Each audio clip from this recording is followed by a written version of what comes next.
Chris Weidman snapped his shin in half in UFC 261 on April 24th. When you see that type of injury, you only imagine that it will be a career-ending injury. And Chris Weidman also thought that it is a career-ending injury at some point. He had those negative thoughts. Lucky for Weidman, his recovery is going better than he expected or we expected. Maybe doctors expected something different, but for casual doctors like us, we expected it to take longer. Exactly 1 month later, the All-American started walking with 50% of his weight. He wrote that he hopes to get some steps in a week or two without crutches, but he posted this video walking again only 3 days after he posted the first video, when he was walking with 50% of his body weight. It means that he's recovering faster than he thought, since he started walking without crutches only 3 days later, when he projected to start walking in 2 weeks.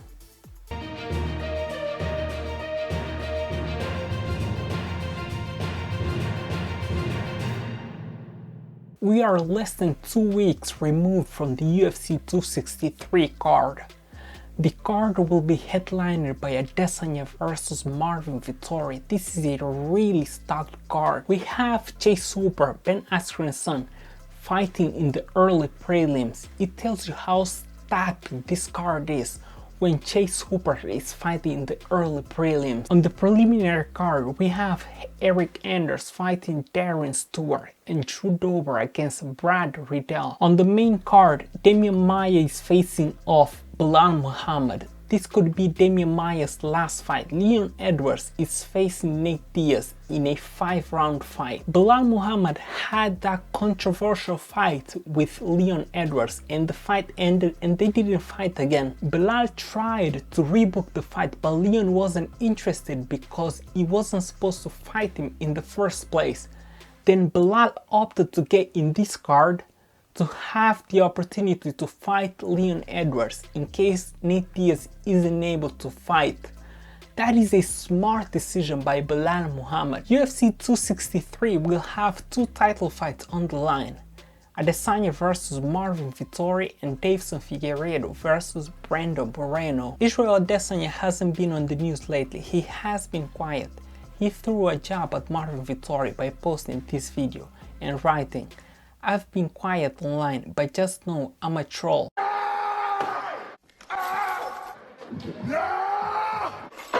That is a stiff jab by Adesanya. That monster kind of looked like Marvin Vettori in this video. I guess it is 10-9 for Adesanya. Marvin Vettori ignored that jab. Maybe that is the correct thing to do, instead of getting involved in a Twitter war with Adesanya and get distracted with the fight. But it's also not good for the business in building his name. The first fight between Adesanya and Marvin Vettori was one of the toughest fights for Adesanya. Of course, now he has improved his game, he has improved his grappling, so it should be better now. I see a lot of similarities between Marvin Vettori and Robert Whittaker when it comes to striking. Both guys, when they are fighting Adesanya, they have to try to close the distance. So I can see this fight playing out the same way the Whittaker and Adesanya's fight played out. I am also not certain that it will be a similar fight because Marvin Vettori trains at King's MMA with Rafael Cordero, and almost everyone there have the same style, aggressive and they push you back. Calvin Kattar trains there, RDA built his style there.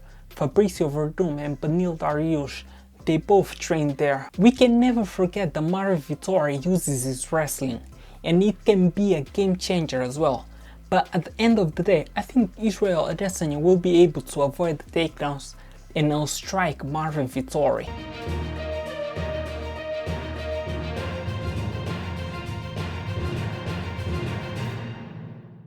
In a Brazilian podcast, Charles Oliveira discussed many topics, namely the moment at the end of the first round when he was on the ground, when he fought Michael Chandler. Michael Chandler was asked about that moment and he said that he knocked Charles out and woke him back up with his strikes.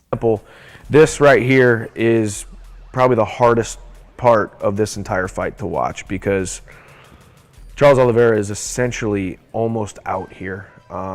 You know, it's one of those deals where if I maybe stop punching him, he is out, and I think I wake him back up by punching him again, but we threw the hook. Charles was asked about that moment, and he said that he wasn't knocked out, he was conscious and he knew everything that was happening. He explained that they studied Chandler and knew every move that he does. They knew that Michael Chandler hits his opponents on the back of the head in every fight, including Dan Hooker's fight. He clarified that he was moving his head at that moment to avoid getting hit on the back of the head. If you doubt that, you can watch him getting back up at the end of the round, and he was just fine. Those that get hit in the back of the head in that position stumble to get back to their corner, and he wasn't stumbling. He also said that he's not living under Khabib's shadows, and he's a legitimate champion despite not fighting Khabib Nurmagomedov. This is a new era, and it is his era. Charles was asked about dropping to 145 and fight for the title. He answered that he has a great nutritionist and great team, and he's able to drop to 145 and fight for the title. But, however, he will not drop to 145 if he will not fight for the title right away. He added that he likes being active and he wants to fight in 4 or 5 months. Charles Oliveira missed weight 4 times when he was at featherweight, so he's big for that weight class.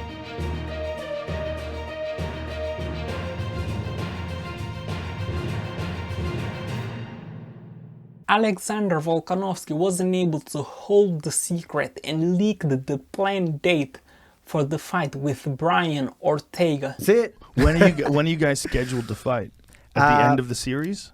Well, yeah. So when it is, yeah. So from what I'm told, I don't know if I'm going to get in trouble saying this. I'm not sure, but I think it's like September, early September. So you'll be fighting him sometime in September, and Yeah. that will be in the United States? Yeah, I'm guessing. Yeah. Yeah. Nice. Interesting. Mm-hmm.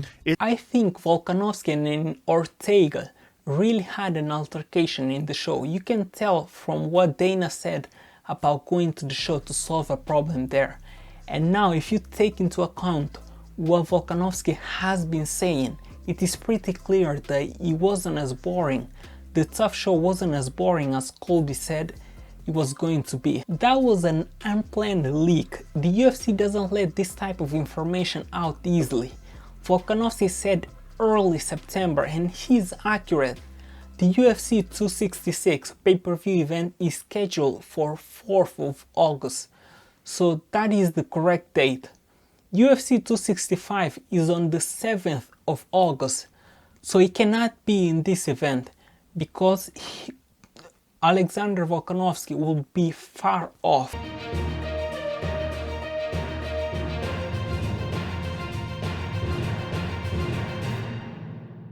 Eddie Alvarez and Michael Chandler discuss how Chandler matches up with Justin Gaethje.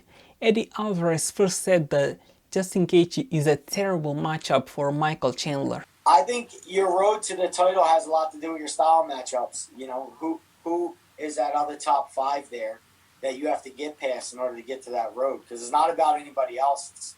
It's about that small section of guys, that 5-man tournament that's about to go on, that you need to get through, that buzzsaw that you need to fight through in order to get there. And I think he matches up stylistically really well with a lot of them guys. I think he matches up well with Dustin, who I think is kind of, you know, the champion by forfeit. I think he matches up well with who else is there?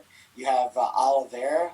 You know, you have who else is in line there? Well, you've got Connor, and then I think Tony's at 4. Yeah, well. I think Gaethje's a terrible matchup for him, and I think he should probably stay away from Gaethje. That's not a good matchup for him.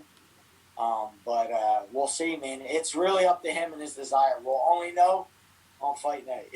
That's very true. That's very true. And going back. Later, Michael Chandler told MMA Fighting that if Eddie Alvarez can beat Justin Gaethje, he can definitely beat Justin Gaethje. I won't just TKO him. I believe I'll knock Justin Gaethje out cold. I'll keep high pace just like Eddie did. It will be a very fun fight. It is a fight people want to see. Eddie Alvarez replied to Michael Chandler's comment, "I'm always rooting for you, Mike. But there are a lot of things I can do that you just can't, my friend. All the positive thinking in the world just won't get you there. Good luck with Justin Gaethje. He's a tornado of fists and kicks that I have no desire to rematch ever again." I'm not sure why they haven't booked this fight yet between Michael Chandler and Justin Gaethje. Ali Abdelaziz had said that if Chandler is ready for July 10th, he can fight Justin Gaethje. There are two reasons that I think explains why it hasn't been booked yet. Reason number one, Ali Abdelaziz thinks that he can get Justin Gaethje to fight for the title right away. Keep in mind that in the night of the fight, in the night when Charles Oliveira beat Chandler, Ali Abdelaziz initially wrote on his Twitter, "We got this bum out of the way, so now Justin Gaethje can clean up the division." It tells us that the plan A is to fight for the title. Keep in mind that Gaethje is coming off of a loss to Khabib Nurmagomedov, so he might need to win to earn a title shot. Therefore, he should be open for a fight with Michael Chandler. Also, keep in mind that Charles Oliveira wants to fight in 4 or 5 months. Justin Gaethje needs to decide what he wants to do fast, because if Dustin Poirier beats Conor McGregor on 10th of July, obviously Dustin Poirier will deserve to fight for the title more than him. Since many say the UFC favors Ali Abdelaziz fighters, the UFC might give Justin Gaethje the title fight right away before that fight. Charles wants to fight in 4 months and Justin is ready right now. So it all works out for Justin Gaethje, and the UFC wouldn't mind screwing Dustin Poirier in the process. Another reason why Michael Chandler's fight hasn't been booked yet is because of Chandler's suspension. He's suspended until June 15th. So July 10th might not work out for him because he will have only 3 weeks to prepare and fight.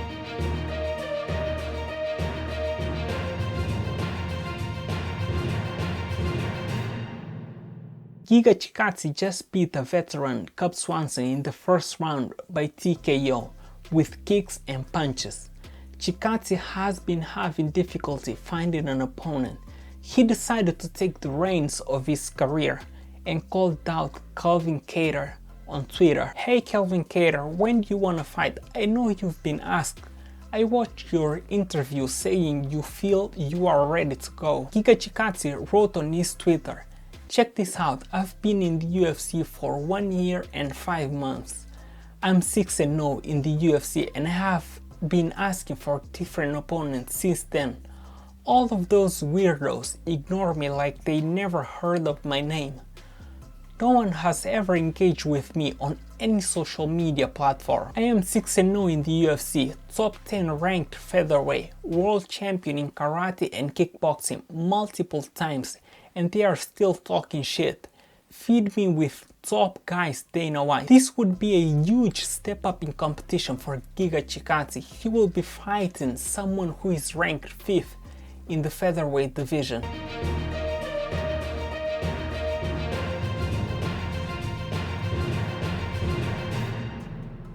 The bantamweight fight between TJ Dillashaw and Corey Sandhagen is rebooked for July 10th.